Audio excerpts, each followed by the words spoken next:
Yo, ladies and gents, we got another fun one. Okay, we had not last week on the NLX2 podcast, we had Bryce Meredith, one of the best wrestlers to ever do it.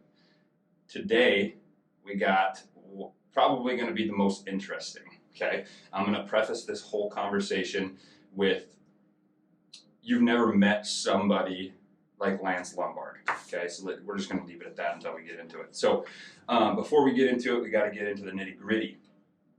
So, our sponsors, the Iron Chapel, strength and conditioning at its finest with a holistic approach to unlocking athletic potential. That doesn't mean we aren't with general population. So, it's an individualized training geared towards reaching the next level for athletes and or living your healthiest life for general population. So, we've got online, we've got in person, we've got group, we've got couple, we've got everything you could want. So check us out at Coach_Wortman on Instagram or the Iron Chapel on Facebook. Hit us up. We can get you. You're in Florida. I know Florida, they don't know how to train there. You get online, we're good to go. Florida's Florida, man. Yeah, Florida's stupid. It's weird. It's a weird state. No one's arguing that. Yeah, exactly. Florida, man. That's all you got to say. Meth gators. Seriously. Bath salts. Yeah, bath salts. Yeah, exactly.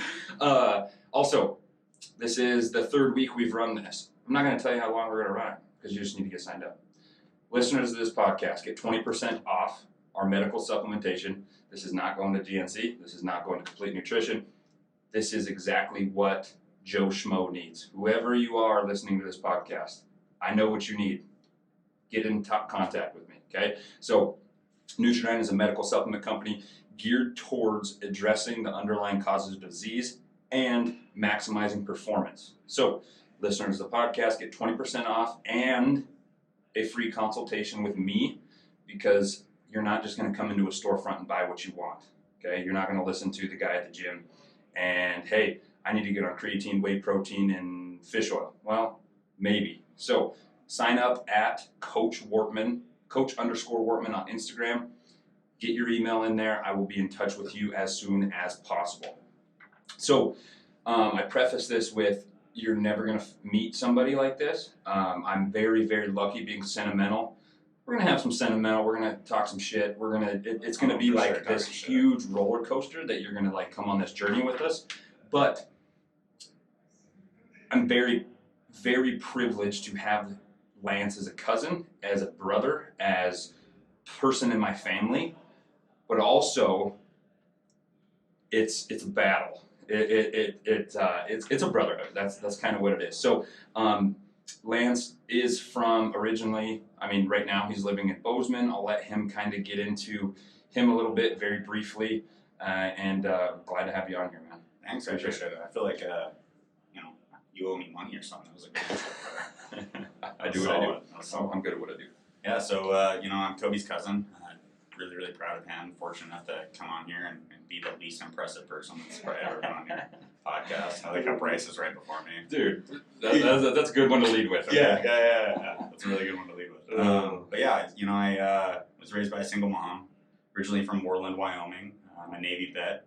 I am a husband, a father, a business owner, somebody who just wants to have good experiences in life. I'm somebody who has a bucket list. Well, and I think you've had a whole bucket list filled up, and like now you're into the civilian work bucket list kind of thing. Totally. I mean, you had the whole, and we'll get into it. But so everybody, he like he said, kind of all over the gamut. Kind of the same with me.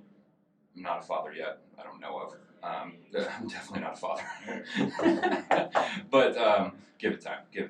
And so, husband, business owner, employee, X, Y, and Z. And so it's cool to see somebody that's also balancing through the balancing act through that. It's kind of cool to see.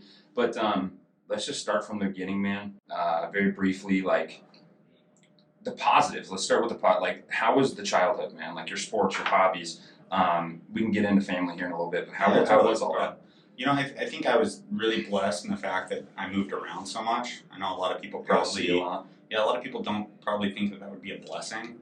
For me, I'm not really scared to have conversations with anyone. I've lived in Wyoming, Montana, we lived in Washington, Oregon, Arizona, Nevada, like all over the place.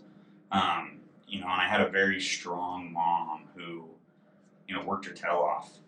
The best mother in the world. Some people would probably, you know, think that was a little controversial. She was the type that would, you know, break laws to feed her kid. Yeah.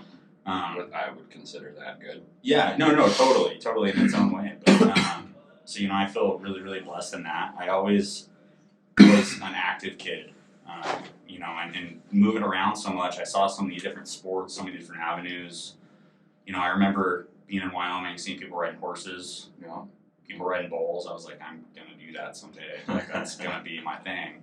And then I'd move to a different state and it would be something else. Yeah. So I feel like kind of my whole life and childhood, it's, you know, I've had to kind of adapt and done a lot of different things.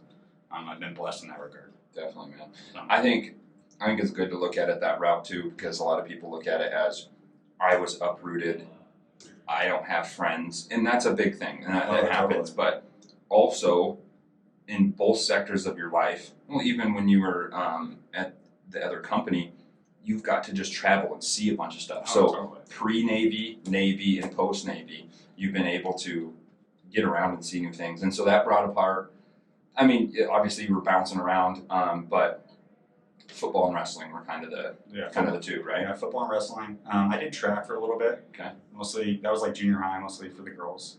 You know. Yeah, you know, I was like a decent sprinter. I would say I'm the least accomplished athlete that you've ever had. Once again, yes sir. Focus back yes sir. On that. So I think it's kind of funny, but yeah, I played a lot of different sports. I played baseball for a little bit. Actually, the first sport I ever played was soccer. Really? Yeah, and it was one day. Yeah, so I actually ended up tackling a kid because I thought it was football. Let's go. And my mom like pulled me aside and was like, "Look, like you just got red carded in practice, and you just broke one of your teammates' arms. So I think we're done here." Yep, soccer's over. Yeah, soccer's over. That's funny, man.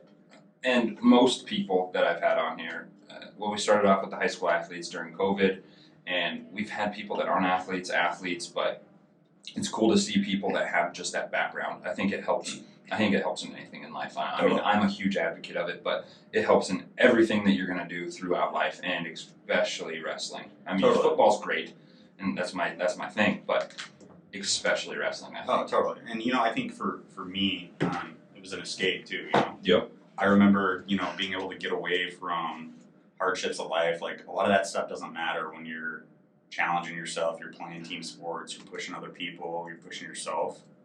A lot of that doesn't matter. You can get away from all that. So for me, it was a huge outlet to, you know, kind of just, I had my troubles at some parts of my life, you know. Good. Definitely. Oh, we're great. Just checking on stuff. So moving all the time kind of brought about a lot of, did you have troubles with like having a consistent friend group? And totally. You know, I think every kid goes through this time where they're like trying to figure out who they are, you know? And I think for me, it was a constant form of change. You know, I was in a different place. You know, my mom didn't always have the most money to be able to pay for all these activities that I wanted to do. And in fact, I remember going to her saying, "Hey, I want to try this. Hey, I want to try this." And she's like, "Well, you got to pick one or two." Yep. You know? And she did everything she could. Oh, and she did everything she could. It's just, you know, at some level, you got to do that. But, you know, at the same time, I look at it now, I'm 31. I've been to 6 out of 7 continents, and I've been to every single state. Because some of that, you know, mostly because my mom. It started out with that, and then the Navy and post. And I'm asking this, and a lot of people might be prefacing or looking at this interview that like I know all this stuff. Yeah. We're just going to preface it with a lot of the stuff that we're going to talk about. I was right on that borderline of too young to remember and remembering kind of vaguely. Yeah. So, question on that end: how long was Aunt Heidi single before Seth came in the picture? So, you know, roughly. Seth is Lance's dad. Yeah, my stepdad. So, you know, really for about 10 to 11 years. And he was around 2 to 3 years from what I remember. I mean, you got to think I was 13 when my mom passed away. Yeah.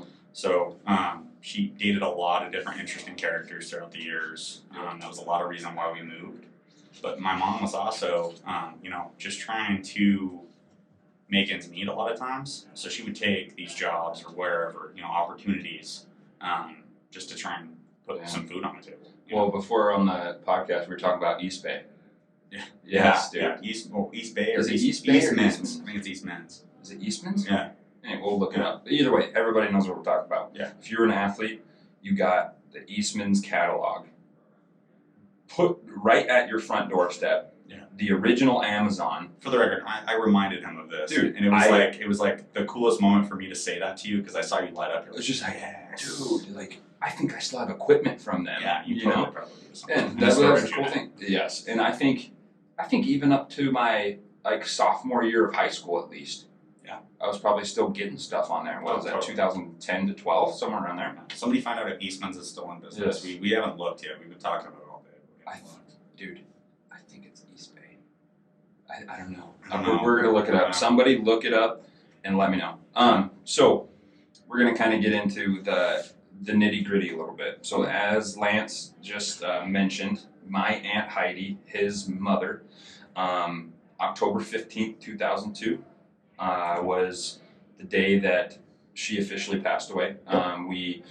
It was a long battle. I'm not going to get into it right away. I'll let you do it. But it was a long battle that even at my age, I had what you would call just spurts of memory. Yeah. Just spurts of it. Like, oh, we're going to Flagstaff. Why am I going to Flagstaff? Yeah. Like, because we haven't even talked about this. Was that where she passed away, or that was the last hospital she was in? No. So let me kind of like rewind a little bit. Yeah, I just kind of want to like tell you like viewers about my mom real quick. Mhm. Just kind of give her a breakdown. Sure. You know, I kind of touched on it a little bit. Mhm. 10 years of being a single mom. Absolute wonderful mother. You know, she always talked to me like Told it how it is. Dude. yeah, like there was moments where honestly like she was too honest with me, you know, for how young I was. But she didn't have the easiest life, so she wanted me to know exactly what things were. You know, she was the type of mom that, you know, they say, call me if you're ever drunk and you won't get in trouble. Like, and then you get in trouble. Like, Exactly. She was the one that was the exception to that. You know, she told me about drugs way too early. Like, I think I went to the playground and was telling people, like, I guess there's the drugs. There's this thing called meth that you shoot up. And Yeah. You're like Superman. Yeah, but it was, you know, it was awesome. But she dated some really interesting characters. And the thing that I remember the most about her is just her work ethic, whether it was legal or illegal, and her just grinding away and pushing for a better life for the both of us. You know, for instance, she dated this one guy who was a poacher. And he Like was, 100%. That's what he loved to do. oh, like he was killing tons of animals. And I remember it was super cool for me as a kid because I'm like, oh yeah, we're going hunting all the time. Well, Little did you know. yeah, it's not hunting season. Yeah. You know, I'm riding horses and all this, and later on, I found out we had horses all the time that were around, and I asked other people, I'm like, yeah, so did we live on a ranch? And I was like, well, no, your mom was stealing horses and breaking wild horses. And I remember watching. And this is where? This is in Tensleep, I believe. Okay, yeah. Well, there's plenty of wild horses in Tensleep. And I'm sorry if I'm not getting the details wrong. There's probably somebody out there that can correct me, but very few people. You know, it was one of those where I remember we had cowboys come on to break these horses, and I would just sit there and I was obsessed with it. Yeah. I was like, these guys. See, I didn't realize this. Yeah. I didn't realize this, that I didn't even know that how long you guys lived in Tensleep. Yeah. Well, I mean, we lived with you guys, you know, from time to time as well. And I think that was so interesting about my mom. You know, your mom tells a story about when Chantel was a baby, and my mom was out partying. And this is before me, you know. When exactly. And your mom would lock the door at like 10 o'clock. And what's funny about this is like, you know, Kim's the big sister. Yeah. You know, here's my mom. She's partying out, you know, doing her thing. So she had to sneak in a window, and it was over Chantel's crib. So I guess my mom like landed in the crib, woke Chantel Let's up. go. You know, everyone's like, what the And heck's going on? Let's go. So yeah, that was my mom. She was, you know, a very interesting woman, and she was just brutally honest. You know, there were Christmases I remember very vividly that I had one Matchbox car, some socks, and she would say, "Look, I'm sorry, I'll make it up to you," and she always did. But you know, it was those times that like I really appreciated. And when you're a kid, none of that matters. You don't realize it. None of that matters. The Matchbox car is the Matchbox car. Yeah, and it was you know what was cool about it? It was a James Bond Matchbox car. So Even better. it was like the best one. The original. There was, yeah. The original. So, but yeah, she was a very interesting lady. You know, later on, she worked as a CNA. That's like we talked to Kelby. It's a grind. It is. And Kelby even said it when we were at my wife Kelby. She said it when we were at dinner. She said if there wasn't CNAs, nursing homes would not be running. Totally.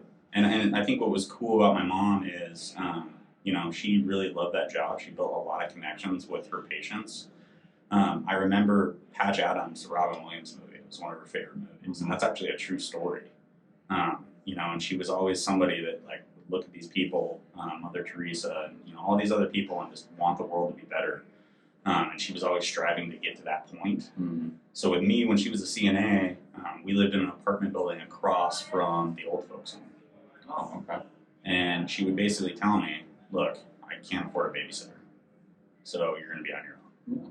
And then eventually there was an old lady in that place that, you know, took care of me, helped me out and stuff like that. But my mom taught me how to cook, you know, and she would work as a CNA, drive through the canyon outside of Riverton, or from Vermont to Riverton to go to school at night. Yeah. So that was when Riverton was one of the only JUCOs or junior colleges in Wyoming. They had a decent CNA program and RN program. Yeah. So, you know, I remember, you know, when she became a nurse, things started to change for our family. You know, she had been married at that point. I had a really good stepdad at the time, Seth. He's still in my life. Really, really good dude, but he was super young. And after that, we ended up moving to... What was the timetable with his age at that point then? So he's... Mid-20s, 30s? Yeah, he was 20s. He's actually 12 years older than me. Okay. 12. Oh, so yeah, he was mid to upper 30s or 20s. Yeah. So he's a super young guy. Yeah. At that point. You know, and him and my mom, you know, they had a really, really interesting relationship. They would fight really, really hardcore, and there were moments of like, wow, these two are meant to be together, and like this is awesome. And it was, for me, it was the first family life that I'd really experienced. That was, you know, there's a father figure in my life. This guy likes hunting. He built pole barns. So it was the first time I'd seen somebody work on something, you know, because I didn't have a father figure in my life. So I was like, wow, this guy's handy. Yeah, he's swinging hammers. Like this is a man. Yeah, this is awesome. You know, and there were challenges for him too. I mean, I was a pain in the ass. Man, I was a mama's boy. I had to be, right? Because I'm raised by a single mom. You know, that's all you got. So I was very competitive when he came in. I was like, that's not gonna happen, man. Oh, and I think that helps put them into perspective where your mom is in your life and where you are in her life, though, too. Oh, totally. And you know, she was always good about being very forward with people. And I remember her saying to boyfriends, like, "Look, this is my kid. You mess with them, I'm gonna drop you. You're the least important thing in my life right now." Which, you know, it was good and bad. There's avenues of that are both ways, right? Both ways. And like you look at the religious side of things. Once you're married, and this is saying like picket fence. You're married, then you have kids, all this. Yeah. God, spouse, kid. Yeah. But in different circumstances, that can easily be flipped on its head, I think. Yeah, totally. And real quick, like, if you are a single mom out there, like, kudos to you. Like, I think now, you know, I have a daughter, and I look back on the stuff my mom did, and I'm just like, shocked. Can you imagine doing that by yourself? No, absolutely not. Absolutely.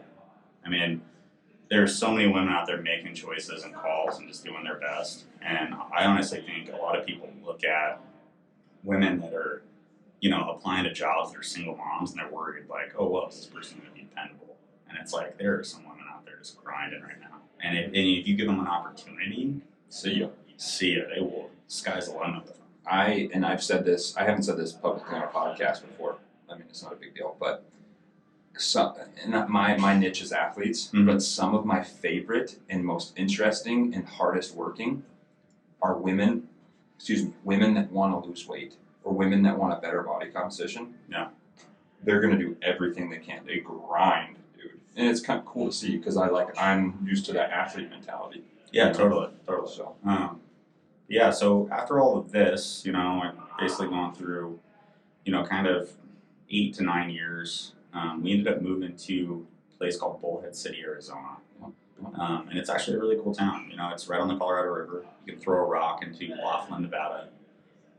You know, there's off-road races every year. So once again, I moved to a different location, really got into like motorsports and was starting to go to like the Baja 500, the Baja 1000. That's when did Seth have part of that too? Because Seth got you into like Nissan 350Zs and that's why do I remember... I just remember you, and I remember a Nissan 350Z. So my first job, well, actually my second job. So my first job was a paper route in Sheridan, Wyoming. best job I ever had because I had the old folks center there. Yeah. December, massive tips, like unhealthy tips for how old I was, Yeah. you know. Yeah. And then my second job, I was a porter at Nissan. Right when the 350Z. Porter. Basically somebody that cleans all the cars. Oh, I gotcha, detail gotcha, cars. gotcha. Yep, Yeah. I did too. So right before they sell them, you go in, they, make everything shiny, all Yeah, this. yeah. Well, the guys that I was working with changed out a bunch of the cleaning chemicals. So I degreased a window, like trying to get that off of there, and I couldn't. Oh no. And they totally just punked me, and actually ended up getting fired. Eventually. Really? Yeah. But I mean, it was one of those. It's Yeah. like your first job. Exactly. That's how it goes. Yeah. But yeah, we moved down there, and that's really when I really started to notice a change. My mom opened a Curves for Women. That was cool back then, man. I liked that. It was. She went, and it was interesting. I think about you talk about CrossFit and their like training that they did. She went to Texas for like a weekend, and they were like, "All right, you got a Curves for Women." Not hating on CrossFit out there. I don't want the hate mail.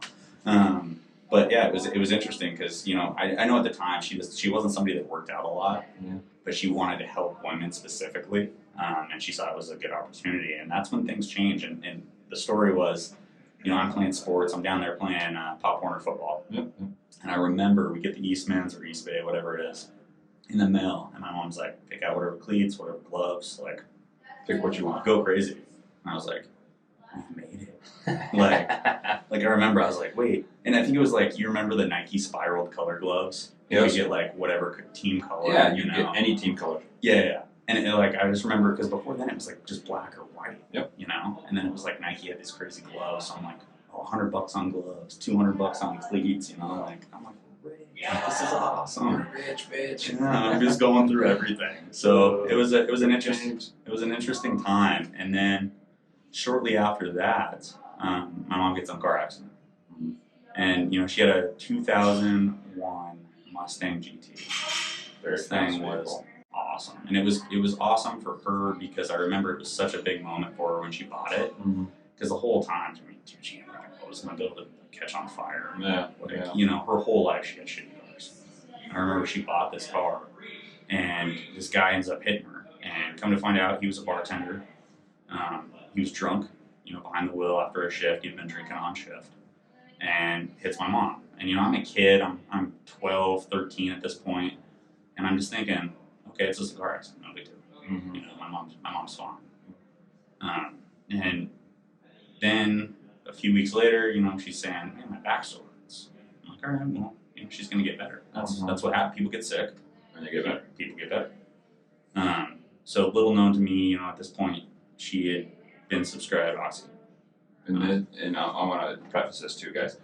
Nowadays, you can't get OxyContin anymore. So, unfortunately, my Aunt Heidi, his mother, was part of this first group that got exposed to OxyContin. So, OxyContin.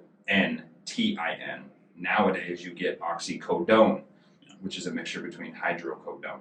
So you actually can't get OxyContin anymore. And when they made these, they made them all the way up to 80 milligrams. Very potent stuff. Yeah. So and it was interesting because before this accident, every single sporting event, she was always there. I think in Pop Warner, I think there's always like teen moms or it's like the parents' weekend to do snacks. My mom was always like the one that went all out. Because now Curves and being an RN. Yeah. She was making really good money. We were getting ready to buy a house. So for the first time in my life, I felt like stability, and I'm like, all right, cool. We're gonna be in this area. This is awesome. Like, this is what I thought life would be. I'm thinking that as a 13-year-old, and then things start to change. She's sitting on the bleachers, and we'd go home, and she says, I can't sit in the bleachers. Like, it's jacking me up. So she goes from the bleacher to her car. And I know she's there. She's always there, so it's not like she's not present. Yeah. She's still my team mom. Curves for Women sponsored our football team, and I was pissed about it. Because it's the purple curve sign. Totally. So we're the Bullhead City Firebirds, right? Red, like this cool logo. And then there's the Curves for Women logo, which is the outline of a female, which nowadays I'd be super stoked on. And it's probably awesome. I should probably try and find some of those jerseys. Exactly, dude. But at the time, you're younger, you're starting to get embarrassed to your parents. And I remember my mom was always, just trying to be in everything. She wanted to know my friends. She wanted to know the girls I was talking to. And she would just go up to them and just introduce herself. And I'm like, she was going to tell you how it was. Yeah, and she's like vetting them for me. I'm like, oh my gosh, stop doing that. Stop. Just don't talk to them. It's nay on the what I said. Exactly. But then, she starts to sit in her car. She starts to put the seat in recline. And she just starts to have all these issues, right? And start to finish, and this is, I want everyone to realize this, start to finish with my mom starting pills and her death was about, in my memory, 6 to 9 months. So very, very quick transition. It was the Wild West at that time. It was. And not only that, my mom's an RN. She knows all the doctors in the community. Yep. And I'm not throwing shots at them, it was fully... But you could doctor shop back then. Nowadays you can't. You totally could. And, for her, she knew she was in pain at first. And then I think at some point it turned into something else. And I can't speak to that because I was too young. I don't... at 31, I have a completely different understanding of that time frame than I did when I was 13. Oh, yeah. I didn't even know, every adult's taking a pill, I was like, oh, Tylenol. Yep. I don't know what pills are. And I remember her always having pill bottles. Now, think about it, back at it, I just didn't really catch on, So I'll never forget, my stepdad comes in, wakes me up in the morning, and I can hear this noise. And it's my mom snoring. What I think, right? And he said, look, I'm going to call 911. I need you to go walk our dog. So Go walk the dog? Yeah. Yeah. And I'm like, call 911. What's going on? Yeah. In that moment, my life completely changed. Completely flipped. I go outside, and we had this little ravine, and I'm sitting there with my Australian healer. His name's Tyr. Awesome dog, red healer. Nice dog, good dogs. Yeah, just awesome dog. I'm sitting there saying, you need to do this, you need to do this. And it was really hard for me to process because these people are supposed to, care about me. Excuse me. Things get weird, though. Yeah, totally. And now that I'm older, that was their grief. And some of them have some legit concerns, They were just worried about me. But to me, it felt like I'm on this side. And you lost something, and now it's just getting weird. And you lost something for somebody else to gain. Yeah. Really? Yeah. And I remember, when I told you there's stains in my memory. Oh, yeah. Like blotches. Yeah. And, there's things that I think about when I see certain people in our family. Mm-hmm. It's impacted relationships till today, And I remember somebody basically getting offered a house. And I can still picture the house. And every single time I see this person, a flash of that. Yeah. And I don't know how to get rid of that. I'm not a mental health expert, 13 years old, you're a sponge. Yeah. Sponge. Yeah. So at that point, that's something that really, really stuck out in my mind. And I just remember thinking, let's just get through this. Let me get with my friends. Yeah. So a few months later, after my mom's funeral, first day back at school, because I was in the middle of the school year. And I'm basically falling. I haven't done any school. Yeah. Excuse me, I need a cough. Oh, you're good. Get her out. Get some seltzer in there, And I remember going back to school, being just so excited to see my friends.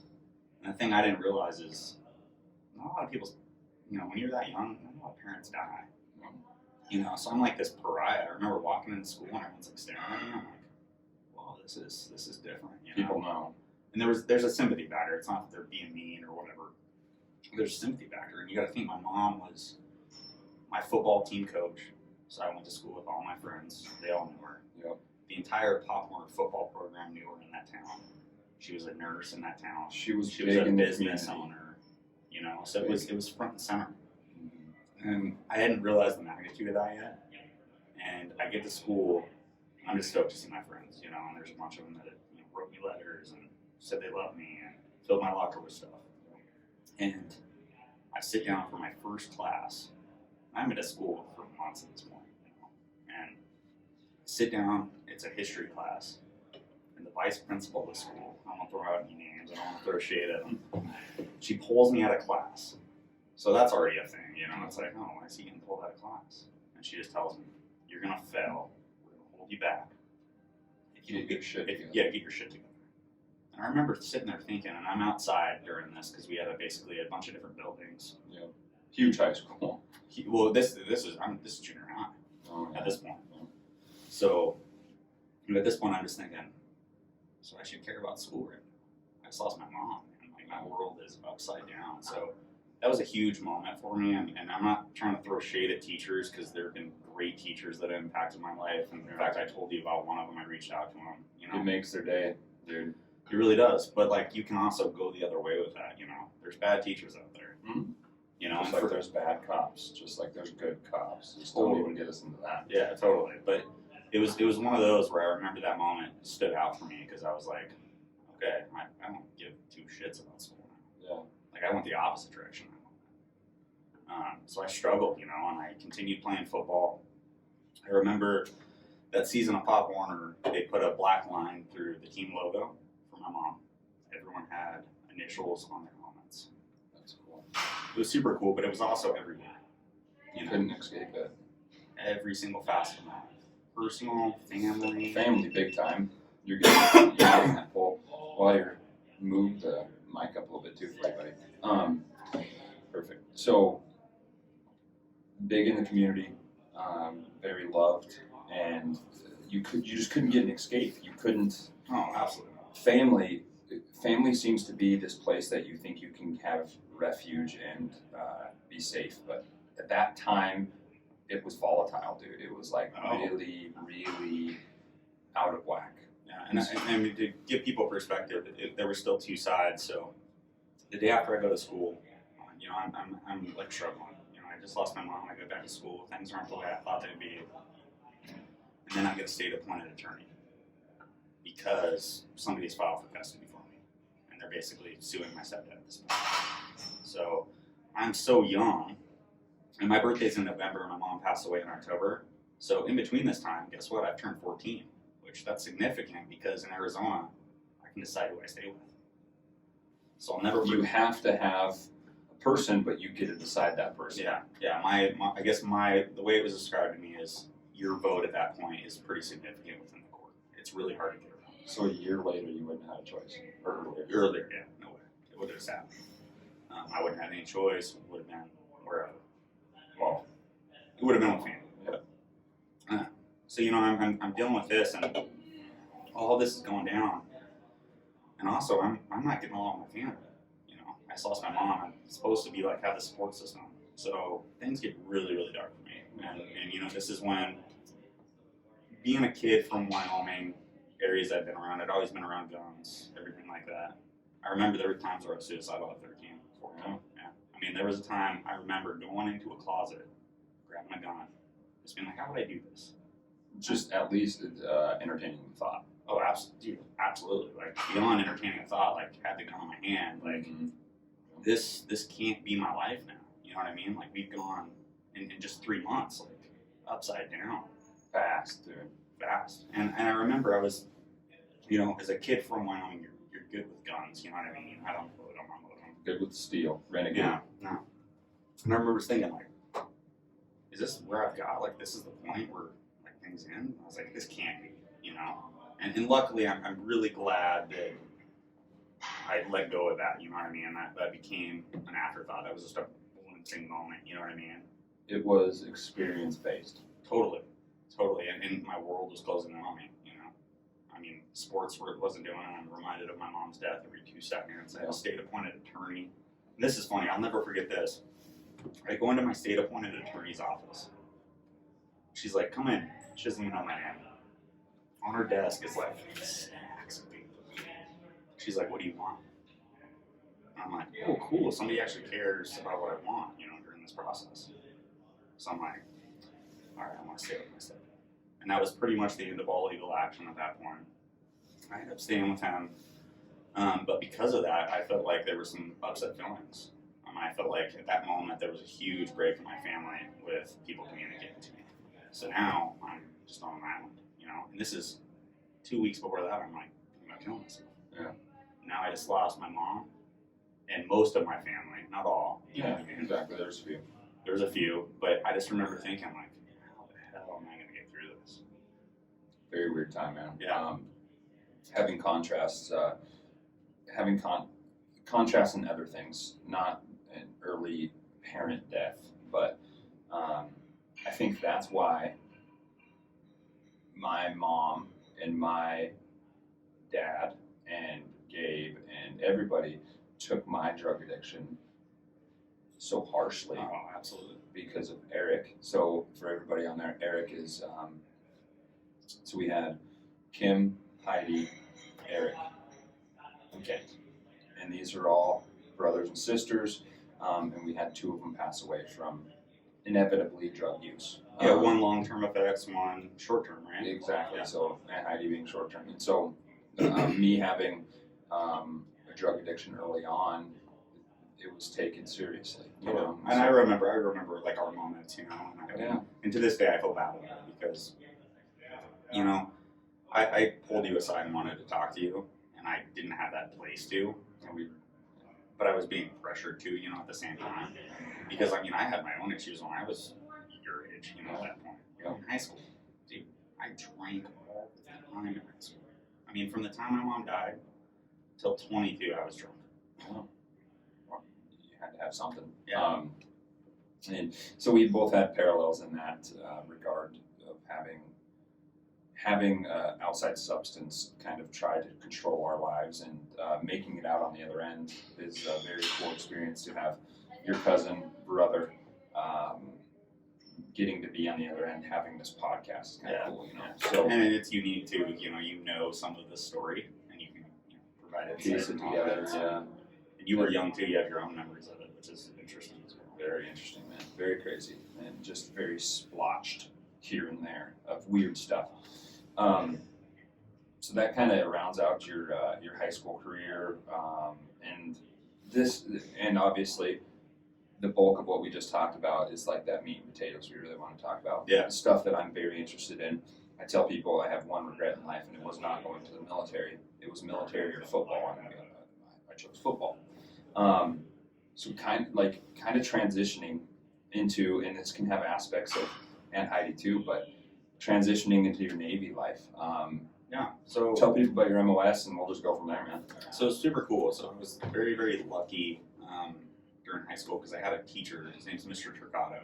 Mm-hmm. He was a history teacher. He was a Marine. He was a different kind of teacher. He had full sleeves. Mm-hmm. And he had like a Punisher skull on his hand. Yeah, I'm talking like full nut tats. Like, that's a this Marine guy's for you. Awesome.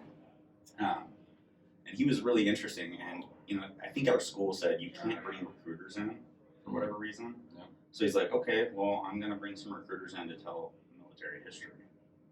So he brings in a Marine recruiter, an Army recruiter, and of course the Marine gets like the most attention because he's like, trying to push these kids in a good way though, Yeah. And I remember he was the first teacher that really had a huge impact on me. He called me out, he's like, you're super smart, like you're not trying, I know it. And I remember it just stuck with me, and I was like, well, maybe I'll do the military as a path. So I remember I went to MEPS, which is basically the processing Health center. screening. Yeah, they make you walk like a duck, stick their fingers in your butt, like all that kind of major stuff. Make sure you don't have any health problems. Fun stuff. Yeah, they make sure your feet aren't flat and you can actually Knee do issues, what you need to do. And I remember I had signed up for the Army, partly because my uncle Kent joined the Army. Big time proponent. And I remember they wouldn't give me the job I wanted. And at this point, I hadn't signed any paperwork. And I'm like, no way I'm going to do this. Yeah. So I remember I knew the Navy recruiter, so I went and talked to him. And at the time, I was really interested in firefighting. So he's like, everyone in the Navy firefights. Out there, recruiters, I'm going to tell you this, high school kids, recruiters are going to lie to you. It is like used car salesmen, lawyers, recruiters. So just be cautious. Go in with somebody that knows. Do your homework. Everyone's going to have a different experience. Mm-hmm. But I remember, I'm like, all right, cool, I'll sign up, So I signed a dive contract in the Navy. So I'm like, this will be fun, Go to Waukegan, which is a Chicago suburb. It's like an hour outside of Chicago. Okay. It's the middle of winter, and I'm like, oh, I've done with winter.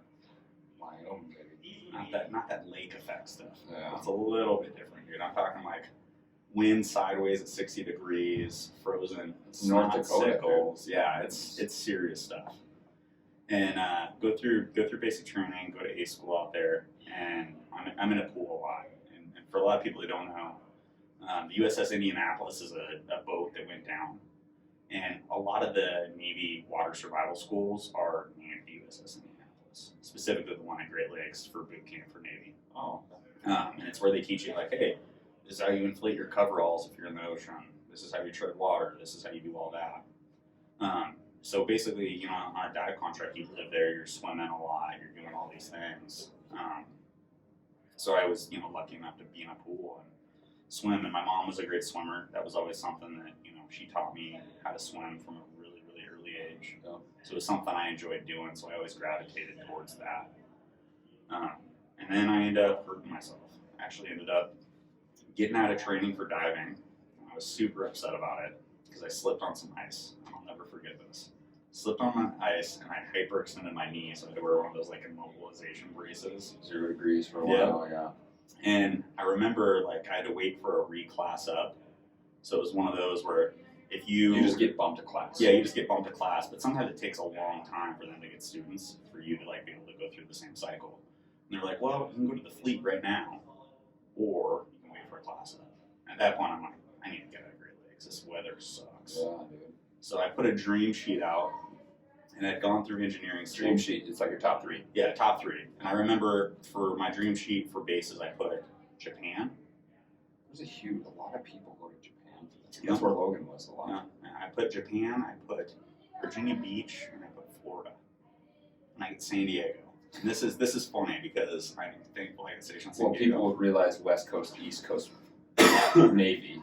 West Coast, Totally. East Coast is a huge deal. Huge rivalry, right? Yeah. And I remember I get stationed in San Diego and I'm actually bummed about it. And to this day, I don't know why. It's one of the best places. Yeah. In California, I'd say the best because California sucks. Oh, dude, San Diego does not suck. That's what I'm saying. Yeah. That's what I'm saying. Yeah. I mean, there's a few places I like, but I remember I get stationed in San Diego. You okay with that? Oh yeah, I'm just trying to help you figure out your mic there. Is it troublesome? Well, it just keeps on going down on you, but if you, there you go. Tighten that. Sorry, folks. No, you're good, dude. There's a fly in the center there earlier. Missed it. Try kid. So anyway, so I get stationed in San Diego, and I'm on an amphib ship, which basically means it's Marines and Navy personnel. So what's funny about this is I'm stationed with my wife, my eventual wife. Yeah. At the time, I didn't know it. And we also have a hospital on board. And the hospital is kind of key because I had worked as a firefighter, but I knew a lot of the corpsmen and a lot of the doctors that worked in the hospital. And I remember just kind of gravitating towards that stuff, and I learned as much about medical stuff as I could. So I end up, at the end, and I'll kind of bounce back and forth here, if this isn't too confusing. Oh, you're golden. So at the end of my Navy time, I ended up going through an EMT course that was paid for by the Navy. And basically, I got to do ride-alongs with a company called AMR in San Diego.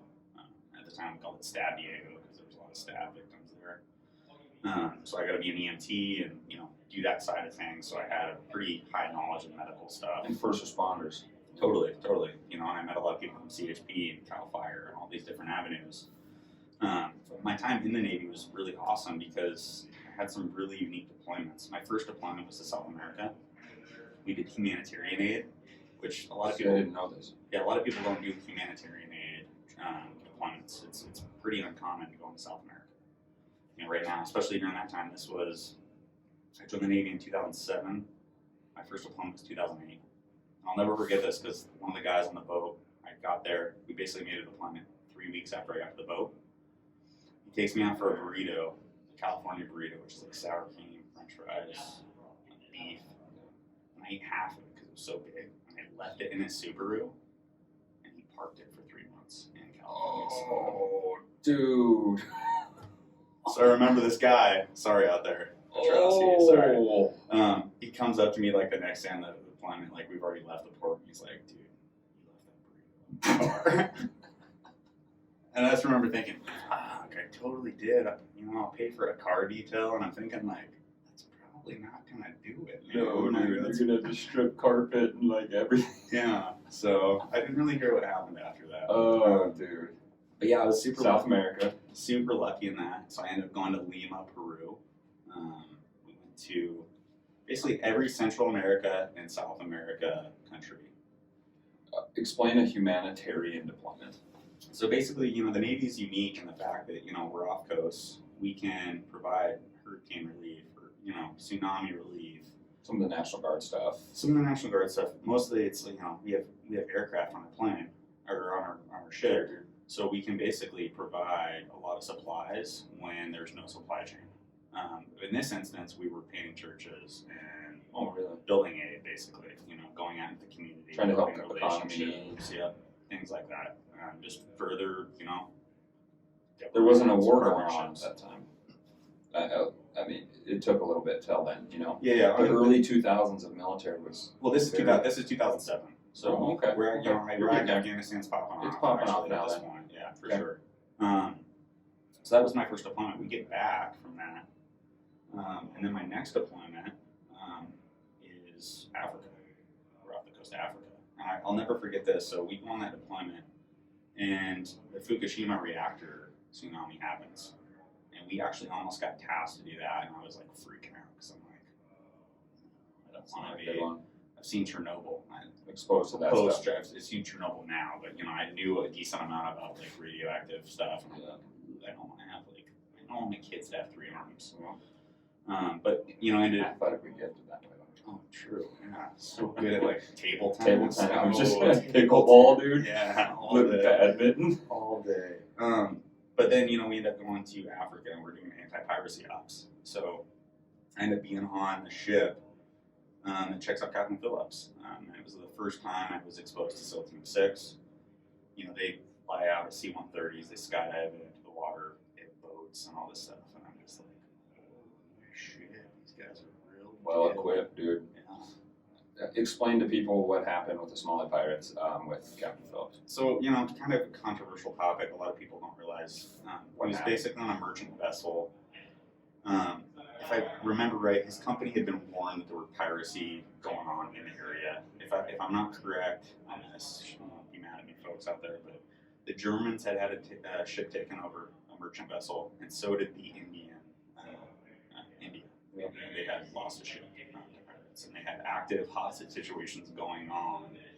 And then Captain Phillips basically ignores a message, goes into this area, and SEAL Team 6 flies in, and it's the USS Bainbridge and the USS Boxer that were like the first ones.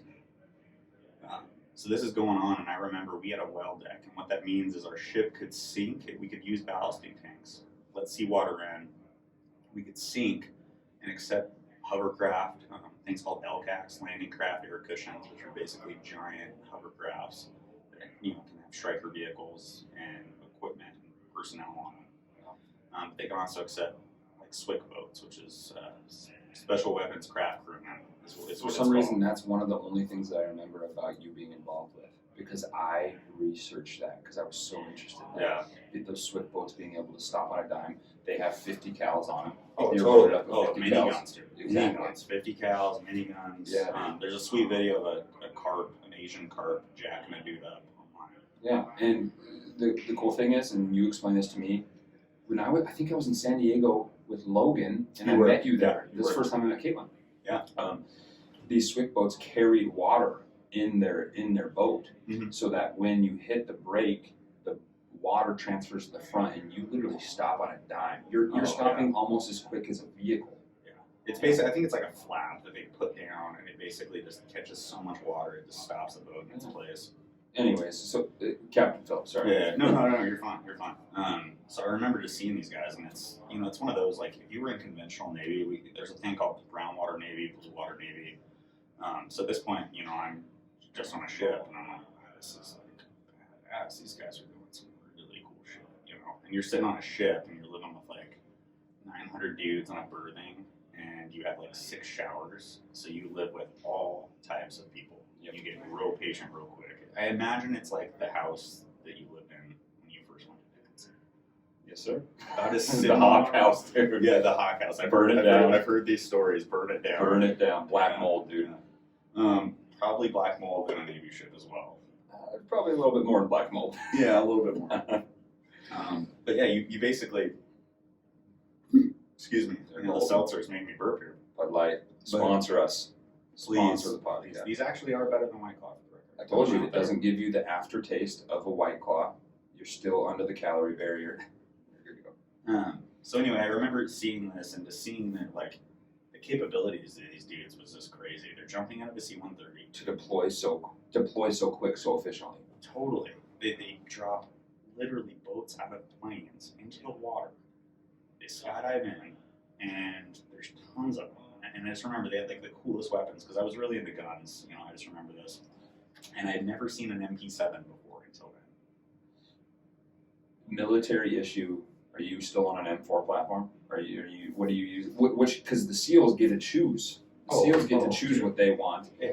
Your normal Navy, you get what you get. Yeah. So basically, to put it in perspective, like the normal Navy, like you have M9 Berettas with the worst trigger pull in the history of the world, and you have an M16, M4, and then there's 870 shotguns around.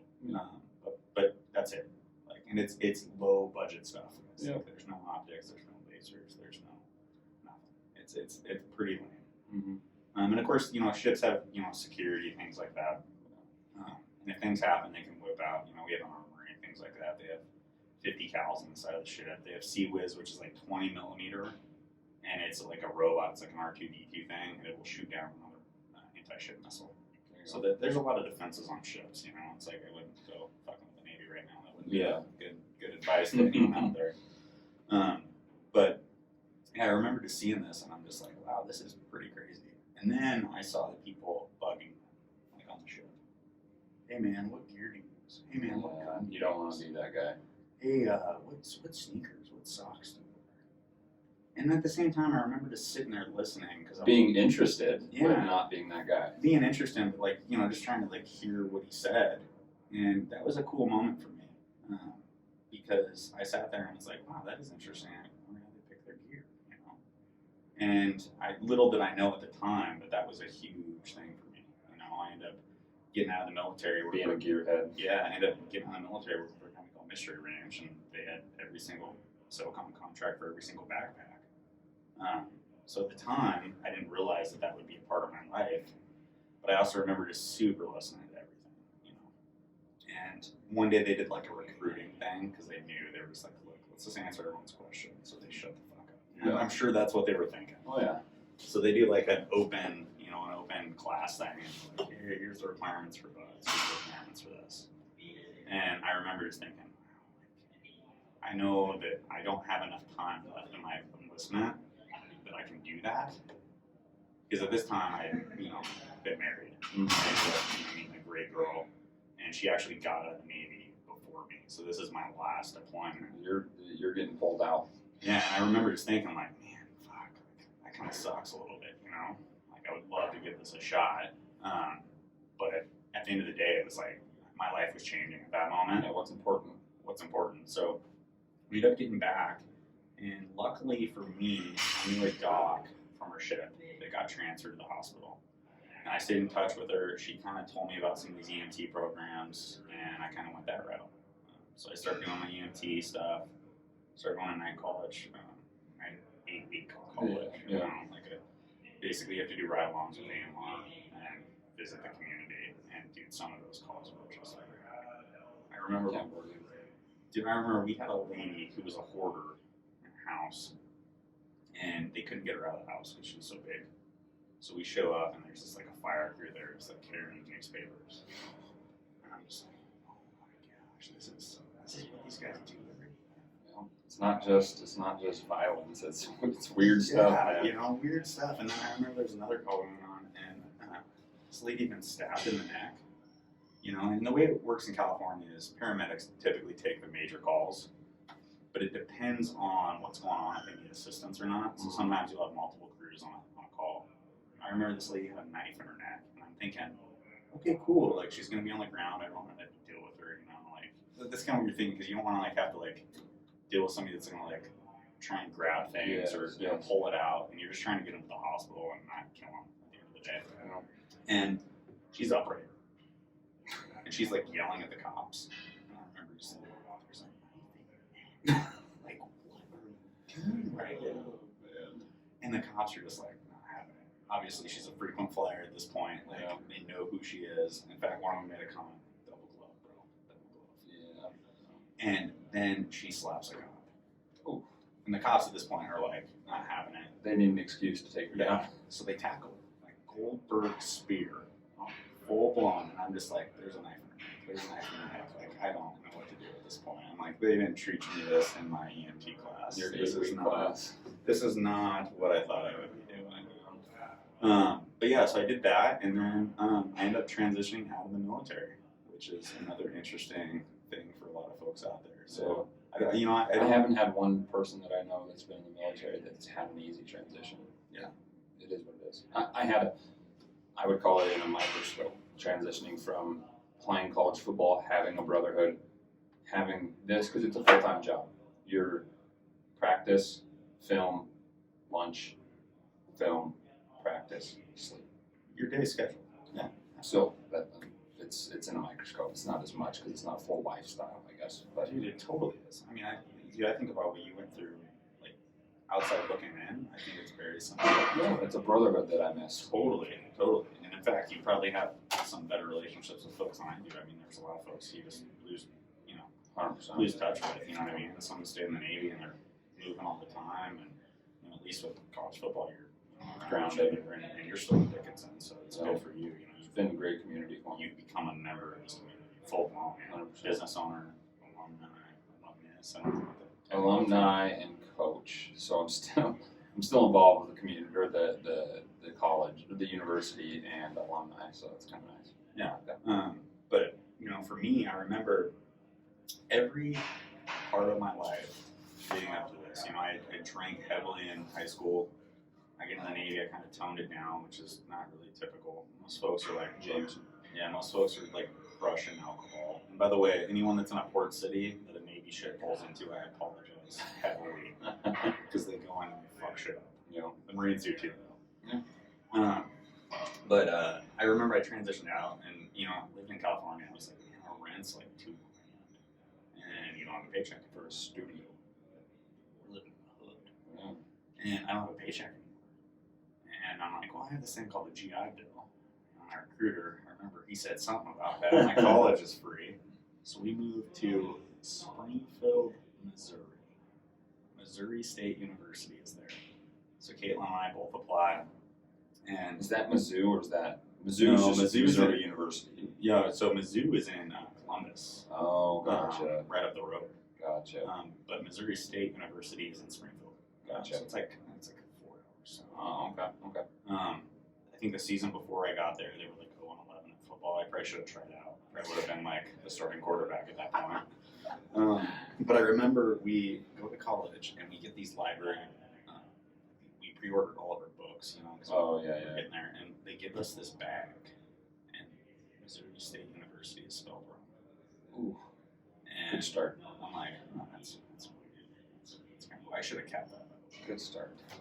But I remember just getting out and starting school, and 2 weeks in, we're talking about politics. And I remember sitting there, I'm in a poli-sci class, and these people are talking about current events and all these things, and it's just a bunch of kids in them, my perception of a kid, right, at that point, because I had grown up so much, traveled the world, been in like these crazy experiences. I remember just thinking, like, this isn't for me right now. And I knew that it would, I would want to get back to school at some point in my life. It just wasn't then, right, at that point, because I had grown up so much, traveled the world, been in like these crazy experiences.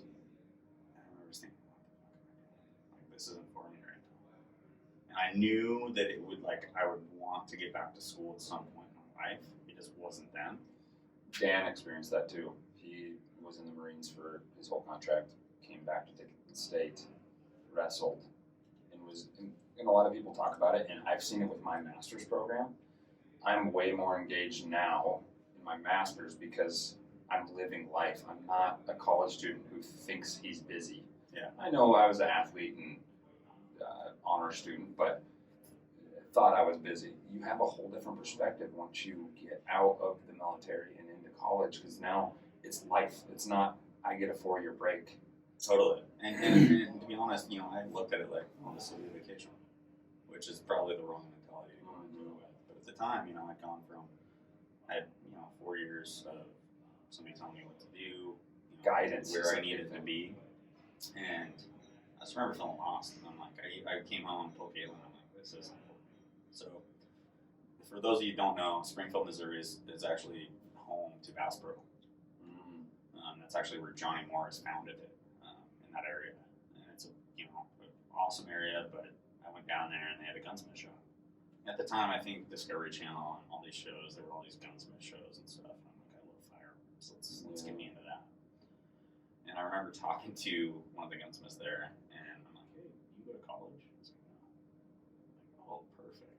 Let's do this. So I applied, get an interview, and I'm working in the gunsmith shop as an apprentice. I'm like sweeping floors and taking in firearms, And I remember just being like, this is awesome. Like, I go to shoot guns. We had a range right across the way, so I'm shooting guns. I'm sighting in all my rifles, playing with toys, and it's like, this is perfect.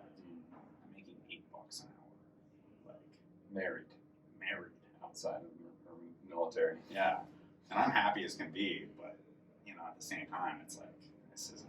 Cost of living isn't probably that bad at that time in Missouri, was it? No, it wasn't bad, but at the same time, you didn't have any money. Yeah, my wife's going through school. She's not really working full time. She was actually working at a nonprofit. It's kind of been her jam for a little while when we first got together.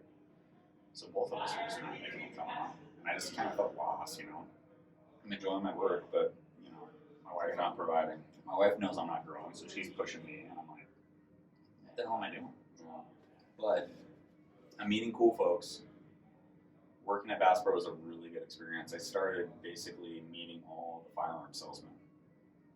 And once again, I'm hearing about this, SHOT Show, which is a show every year in Vegas, and it's basically where all the firearms are sold and bought. And I had gone to it in 2012 in the Navy, right before I got out.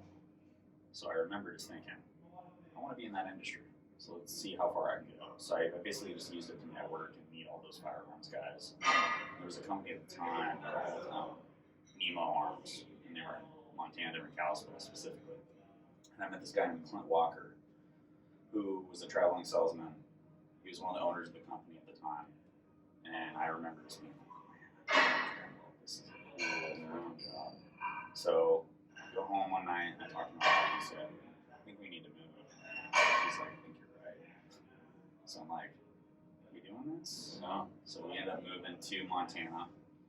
I ended up living in Bozeman. My wife transfers to Montana State University. She loves MSU acronyms for colleges.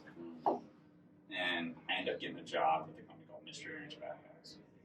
Seems like a roundabout weird thing to say when I'm only talking about guns. Yeah.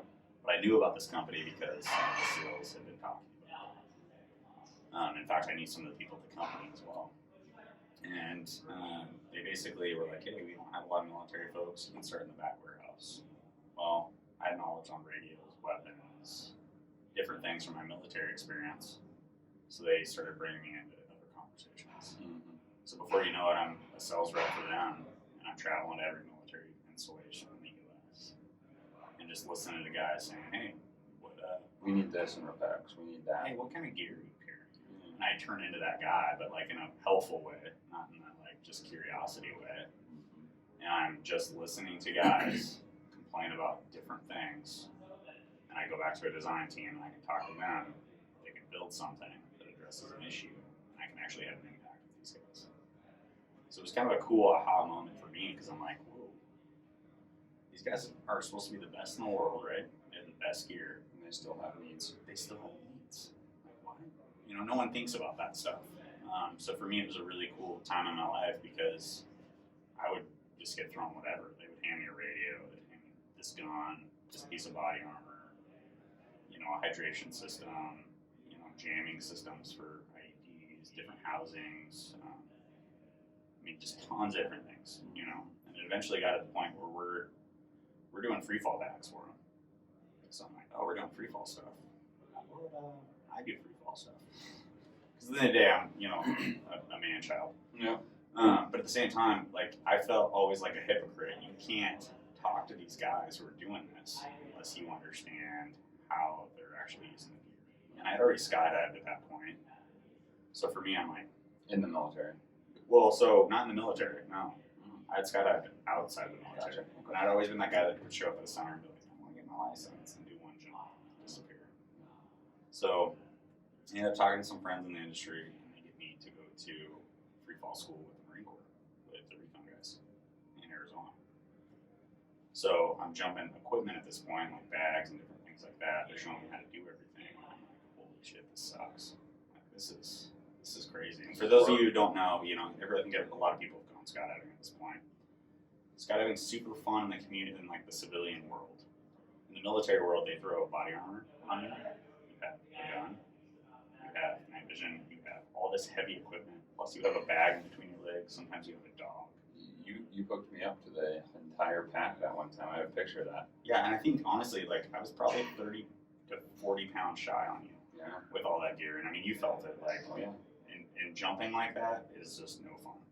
So I remember thinking, like, these guys are doing things in such a different way. How can we help them?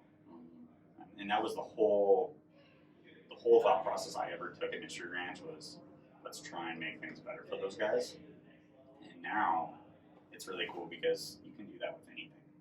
Like, there's absolutely nothing you can approach and not have the same mentality with. You know, everyone out there has an issue, and you talk about working out stuff. And I always laugh, and I'm like, dude, that's your thing, you know? Yes, sir. It's, I think, and I had an outside relationship that I truly got behind Mystery Ranch, and I got behind you. Let's just say that I got behind you because I saw that you were keeping this journal, keeping this this log of like, how can I make, and it sounds minute, but one SF company just one person at a time, you were making those guys more effective, making those guys more. I hope so. I think it made a bigger impact in the end. But I thought it was really cool because I had that regret of never going, and so I could like get behind it and just live vicariously through your life through it. And it was really cool, man. I think it was great for you at the time. Yeah, it's great to branch off and go other direction to it. Oh, totally. You know, there was a point SF too, relationships, everything.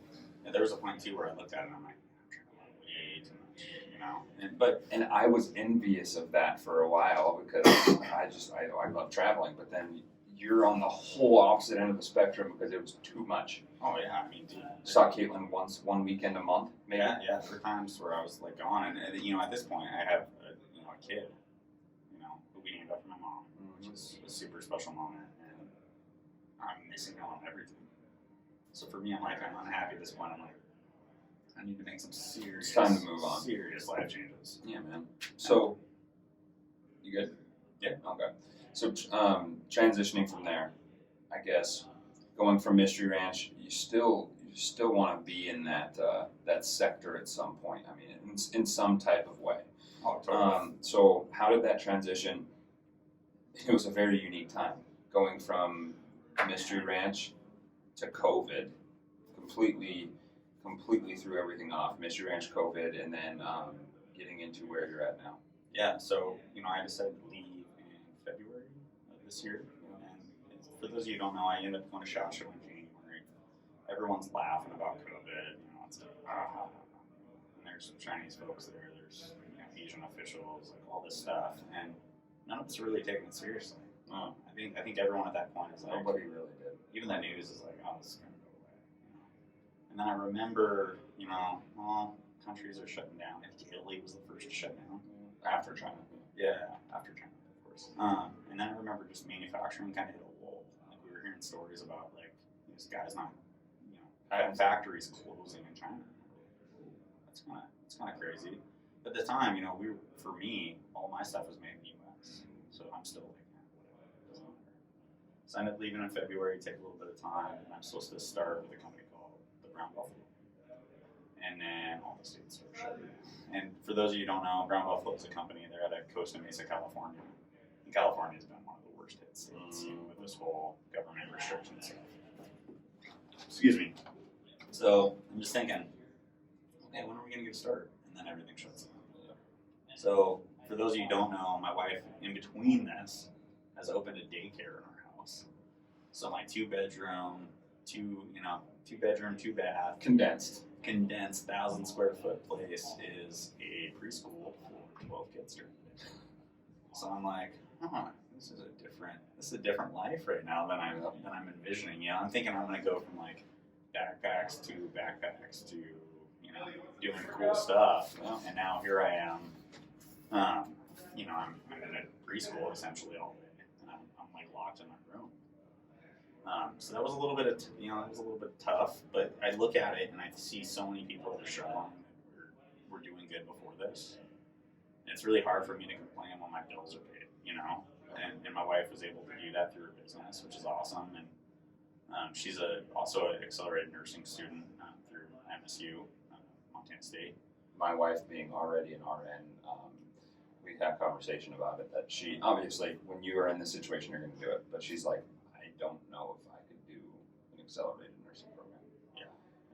And manage a daycare, I think, too. It's intense. That's the rub, right? Like, I think together, those two are pretty capable women, though, I'll say that. But, but yeah, my wife, essentially, when COVID shut everything down, she went to the hospital and was like, look, I'll watch kids.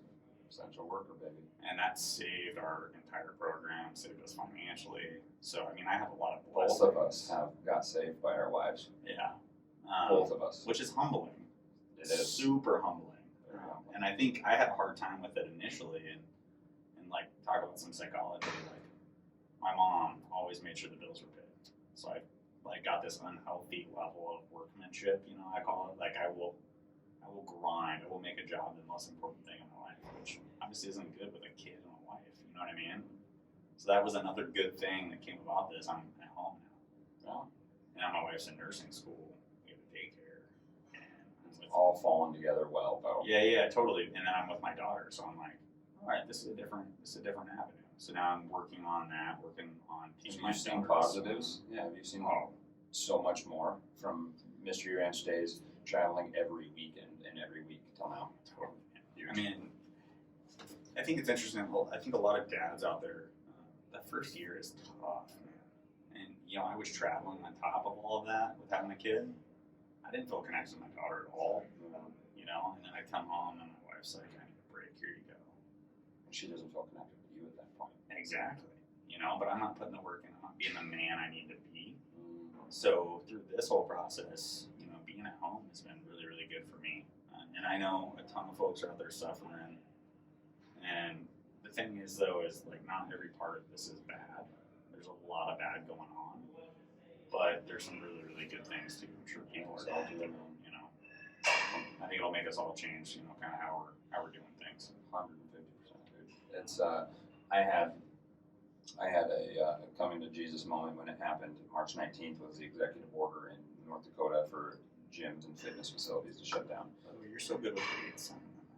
Oh, I'm terrible with dates, but when your whole business goes to zero revenue, you remember. Yeah, you really do. So we shut down 2 days prior, and I was so reluctant. I was like, this is how reluctant I was. We have about right at around 12 chiropractic clinics in gyms, a crazy number because people were stressed in oil and you needed it. Back in position. I called all 12. 7 of them were staying open through the executive order. So I came to the table and I said, what's the difference of having a one-on-one client than having a one-on-one chiropractic clinic appointment? And I was like, there's nothing. I said, they're still open. And I was a jackass. And I was just like, we got to do this because I'm 26 and I opened a brand new brick and mortar gym and business that now. Established 2020, which by the way, I'm going to love that later on because that's like the worst year to start a business. Seriously. And it was crazy. But then I got to kind of a little perspective change and I said, when was the last time during the week that my wife and I just get a chill, just get a hangout? Yeah. Never. We've been married just under a year. Never. When was the last time I could just not be wound up about work in a good way? And then so I grabbed a note card just because my mom used to write me notes before I go to school on note cards on the note card, dude. I wrote down on a note card, like, I still have it, things I can do while staying at home. And I made this huge list, and every single thing got done. Every single thing got done, it's big or small, clean your truck, whatever it is, everything got done. And I had this huge different perspective change, and I saw it as a gift. I saw the silver lining that I was able to be with my wife. She loved it because she was still working. She's an RN, and every night, you can ask her, this isn't just me saying this, every night I had dinner done when she walked in the door. I will verify this. Yes. Audience, I will. Done when she walked in the door. And so it was like, oh, well, maybe you can just work the rest of your life while staying with the kids. But Yeah. So it came out well. And I was very happy about it, and then it gave us a fresh restart that actually rejuvenated our business. Totally. And I think it's interesting about you guys. You guys are really smart about it, and I'm grateful that my wife's going to be a nurse because we've talked about this so many times. It's like that's always going to be there. You cannot put a price tag on an RN. They're not going to make RN robots. Nope. It's not. And there's always going to be babies born. Yeah. It's more specifically with my wife's occupation. She's an OB nurse. She saved our ass. Yeah. Obviously, we would have done what we had done. The situation would have presented itself, and we would have done. I would have become a prostitute. But just kidding. That's really quickly. I would have done whatever I would have to do. But can you name another seltzer before you mention? And so we did what we had to do, and I'm very grateful for her because we were able to live very comfortably still. And I tell my wife now, and I was telling you this earlier, I can't ever put a price tag on my wife's job anymore. Like, oh, you're an RN, you make $60,000 a year. That's that. Yeah. I can't put a price tag on it, dude. Yeah. Insurance, going through a recession, like there's a few things that are recession proof. Education, food production, and medical. Those are recession proof. And what's cool too is about both of our wives is they have a passion for it. It's not just a job, you know. And I know your wife is a CNA before my mom was a CNA. I remember her always complaining about people that become nurses and they don't want that. And your wife said it the other day, just yesterday. CNAs run everything. Yeah, make everything. And my wife has that mentality. She's worked with special needs people. She's worked with nonprofits. She knows sign language. She's worked with kids, and she wants to do kids nursing. So, peds. So, it's one of those where I think we're both blessed in that regard that we have wives that are really passionate about what they're focusing on. Yeah, shout out Kelly and Caitlin. Yeah, for sure. Tough moment. There's always put up with our shit. There's a reacher and a settler with everything, and I was definitely the reacher for sure. Oh, totally. Reached down and just pulled her back. Yeah, so that's all you got to do. Well, dude, it was great. I got one final question for you. Ooh, yeah. One final question. At this point, you're 31. That's a lie. You're 31. What would you? And I'll tell you kind of what I told when I have this question. What would you tell your 16 to 20-year-old self right now with what you know? I would just say, for me, that was a different time. I think a lot of folks, I was dealing with a lot of grief, just a lot of pain. I would say just tough it out, man. It's going to get better. Hold on. You're going to have a daughter named after your mom someday. Just men's relationships and just, There's a light that your mom would have been to today. Yeah, and this is one thing before, I'm going to kind of sidetrack you on this. I have my mom's nursing pin. So next year when my wife graduates nursing school, my daughter Heidi is going to put Heidi's pin on her mom. That's going to be a huge moment for me. And it's passing of the torch, dude. Totally. It's kind of cool. And it's one of those where I'm so blessed right now, and it's hard sometimes when you're in your lows to see what's going to be. Man, if you're struggling out there, if you're somebody that's dealing with some stuff, talk to folks in your life. Talk to people that have been there. Get vulnerable. you and I have a lot of those talks. Like, there's moments where I call you and I'm like, I don't know what I'm doing right now. Like, we all go through it. Dude, talk to people that have been through what you, two ways. Talk to people that are successful in what you want to be successful in, one, and talk to people that have been through the crap that you've been through. And I want to talk about that a little bit too. Like, I know you and one other of my good friends that had to bury their own mothers, you know. And if you're going through that, dude, talk to the people that have been there. Talk to the people that have done it, because I want to meet this guy. yeah, seriously. Well, so remember I had told you about he was a 4-time state champion in wrestling, and then you saw a picture of him, and it's a pretty prestigious Navy SEAL. He's like a diver or something. I showed you a picture of him, but he's in like a pretty prestigious group that you're like, you know this guy? And I was like, yeah, I went to high school with him. He's like, those are dudes. I'll show you. Jay Stein is his name. Okay. I don't remember this, but yeah. He was a great wrestler, went to Shattern State. If anybody knows Shattern State, you know keg races. It's very popular for that. And he jumped off of the roof and completely shattered his, not just his foot, his ankle and his leg. So all the way. Shattern State. White claws were involved. Probably, yes. And so, long story short, he dropped out of college, went in the Navy, and when you saw this group, you were like impressed. Yeah. And that it takes a lot for you to be impressed by that. So it was cool to see that these two people that I know that have gone through it are on the other side and have gone through that. So I mean, it's a temporary like part of your life. Like, you know, grief is lifelong. Like, there's still moments where I look up and I'm like, man, I wish my mom was here for my daughter. What would life be like? Yeah, like I think that a lot, you know, and also anytime I watch a TV show or like a cartoon where a kid loses their mom, I'm like emotional. It's not vulnerable right now, but like it's something I can relate to, and I put myself in their shoes. So, like your comment, like talk to people that have been through it. Like, that's the best thing you can do, man. Because you know, this world's huge. There's somebody that's experienced every single thing that you've experienced. Like, you know, that's some way or another. Yeah, and you're good about like reaching out to people and obviously doing this podcast and having, you know, people like me and, you know, professional athletes to high school students to everyone. Like, we can all learn from each other. And like, I think this, not the reason why I started it, but a cool thing that like almost nobody knew that I had drug issues when I was younger. Yeah. And so now that these people know, like, they can reach out to me, and I've had people reach out to me about it. Obviously, people that are stuck in it right now, they're not going to reach out to me because I'm clean. I do what I do. They're like, you suck. Yeah, they don't want to be a part of me. But when they get to that point, it's cool to have that, you know, and it's cool that whoever it is, out of the thousands of listeners, like, somebody might have lost their father or mother. Please, seriously, You know? if you are going through some stuff like that, feel free to reach out to me. Yeah, So dude, at it's Professional Montana on Instagram. Or Yep. Call me or Yeah, dude, it's get my number from Kobe or Seriously. there. Seriously, man. And I think that's what people appreciate, and it's cool to have a long-form conversation with my cousin brother. Yeah, for sure. Cousin brother. So I feel that in my loins. Yeah. Down my plums. Oh. Will Ferrell on that. Yeah. See, Will Ferrell's top 3.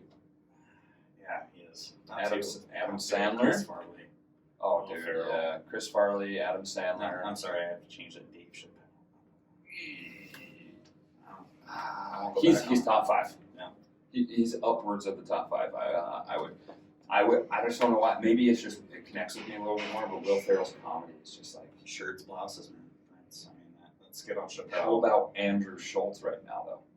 Controversial. Controversial. I've just been showing him Andrew Schultz stuff, dude. He's doing quarantine comedy. If you guys haven't heard of him, go on. Prepare yourself mentally, physically, spiritually. I'm crying, dude. Your core. It's hilarious. Like, we're gonna get done with this podcast. I'm gonna show him 3 more videos. And I'm probably gonna laugh, cry. Yeah. Dude, I appreciate you coming on, man. That was a blast. Thank you. Shout out to Dickinson. Where did you take me, Medora? Yeah, dude, Medora. It's like a little bit bigger 10 sleeve for the guys back in. So are we gonna talk about it, or are you gonna try and have a podcast before the mini golf segment? Or? Well, I believe that it ended well for me. So, long story short, here we go. Notice how you said mini golf and I didn't have to say anything. Okay. Anyways, so Arizona, we're in Arizona. I'm on spring break. Lance comes down to our grandma's house in Scottsdale, and just randomly started this mini golf. And so he's like, dude, they got a sweet mini golf place just in Scottsdale. And it is sweet. It's very cool. They got a very hard hole 14. Yeah, it's the Pebble Beach. Seriously. St. Andrews. And so we get there, and it's just competitive because everything that Lance and I do, we just have to make sure that one person wins, one person loses, because it's talking point after that. No. And so it's like, let's just bet on it. And like, what's the bet? Lance? Not money. No. Man, it's shame. Yeah, like, it's shame. Humans are motivated by money and shame. Like fear, money, and shame. That's it. Yeah. So it was shame, and fear for my wedding. And so he says, if I beat you today, anytime I say the word mini golf, Or anyone says mini golf, and I'm around. I have to call Lance Daddy. DADDY. Daddy. So this whole thing, it's down to the stretch. We're bottlenecked into like hole 14 or 15 out of 18, and I have a meltdown. If anybody's been to a mini golf, there's a hole that you hit the barrier, the ball goes out, like something happens, and I had over a 10-hole stroke. Oh yeah. If anyone's seen 10 Cup, where he just goes crazy and just starts hitting the ball from the drop spot into the water repeatedly, that was me. cousin. Yeah. And so I fell apart. And this whole call you daddy, I didn't think it was going to be as big a deal as it turned out to be. And so then it kind of got intertwined within the family. Oh yeah, of course. North Carolina trips, all these trips. So it got intertwined to where Grandma Mimi will bring up mini golf so that I have to call him daddy. But I forgot this part of it. In the verbal contract we had, it was you have to call me daddy until 1, you beat me in the series, or 2, you get married. Which at the time, and at this point, I haven't even been talking to Kelly. Yeah. I didn't know who Kelly was. And I think the exact quote was, just so everyone knows, is, I don't think I'm ever going to get married. So I'm going to be screwed. Yeah, and then I think you got married 2 years later. 2 and some change. 2 and some change later, you get married. Yeah, Which is unfortunate. And so maybe that you get married her because no. Yeah. Sorry. So he's the best man at my wedding, and obviously this comes up, and we've had. So after the Arizona, we had 1, and then we had North Carolina. So we've And had 3 rounds. 3 rounds of mini golf. Arizona, North Carolina, and here. Yeah. Until the other day, Kobe had not beat me. I hadn't beat him, and it was controversial. I'm going to say this, but it doesn't give anything justice. We're on hole 9. We're doing 9 because Heidi's with us, and we do hole 9. And let's just preface it with this: if he shot this shot 2 million times, forget 1 million. If you shot it 2 million times, you wouldn't make it again. Oh, absolutely. It was straight off of Happy Gilmore. Yes, it bounced out of bounds, completely bypassed the hardest part of the entire hole, and goes in a hole-in-one to win. Okay? Further investigation into our scoring. Booth review, very controversial. Yes, booth review by the wife. My wife looks and she's like, whoa. Like, Colby won by a stroke. I would say it's comparable to the Clemson Ohio State game. Ooh. Yeah, I'm gonna throw that out there. Yeah. Okay. Or just a great comeback. But and then Caitlin, his wife, checks it out. Colby wins by a stroke. So it lives on. I'm married now, but now we set a new wager each time. Yeah. So no more daddy, but it's gonna get worse. And next time, I think what we should do is just film it for the audience. We have to, because when we're in North Carolina, fake pony around a lot of children. People were worried at that golf course. People behind us, he's slapping the pony. Anyways, we're in North Carolina, and heavily under the influence. Heavily. And we're playing at a very superior course, like a cool course in North Carolina. Yeah, Myrtle. Outer Banks. Yeah, Outer Banks. Outer Banks. Outer Banks mini golf. Yeah, so people in Outer Banks, like you have North Carolina that's coastal, you're on your mainland, and then the Outer Banks is a 1-lane highway of islands, and so it's really cool. But we're on, we're there in the Outer Banks, and it comes down. So Lance has said, I've never beat him. He beat me in Arizona. In North Carolina, we tied due to. Thank you. I'm glad you're bringing Yes, this up. I'm going to bring it up. Because you know I'm going to say it. So we didn't know if it was like etiquette to mark your balls in mini golf. I've never seen anybody do